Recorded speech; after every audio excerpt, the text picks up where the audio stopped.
मागण्या मान्य करा, नाहीतर पुढच्या खाली करा। निवेदन घेऊन जिल्हाधिकारी कार्यालयावर आम्ही मोर्चा काढला होता, हा जवाब दो मोर्चा।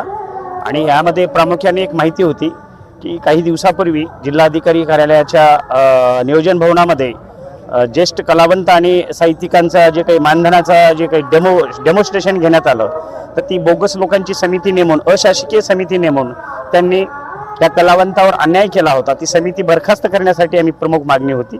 आज निवेदन दिल्या संबंधित जिल्हाधिकारी राहुल कर्डिले साहेबांनी ती समिती बरखास्त करण्याची, अशासकीय जी समिती आहे ती बरखास्त करण्याची आमची मागणी मंजूर करून जे काही 1100 लोक पात्र आहेत यांना सरसकट मानधन देण्यासाठी त्यांनी होकारात्मक उत्तर दिलेलं आहे।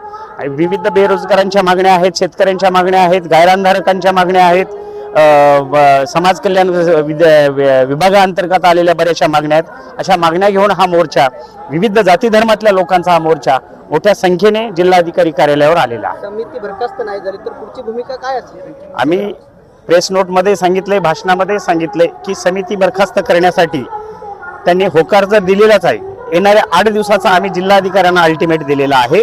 8 दिवसामध्ये संबंधित जिल्हाधिकारी कार्यालयाने केलेल्या कार्यवाहीचा अहवाल सादर करावा, संबंधित विभाग प्रमुखांना आदेश द्यावेत, त्यांच्या अधिकार क्षेत्रातल्या मागण्या त्यांनी 8 दिवसामध्ये कार्यवाही पूर्ण करून आम्हाला सांगावेत। आणि प्रशासनाकडच्या ज्या काही मागण्या असतील त्यांनी प्रशासनाकडे अहवाल पाठवून 8 दिवसामध्ये जिल्हाधिकारी कार्यालयामध्ये मोर्चेकरूच्या प्रतिनिधित्वाला घेऊन बैठक लावावी आणि केलेल्या कार्यवाहीचा अहवाल द्यावा।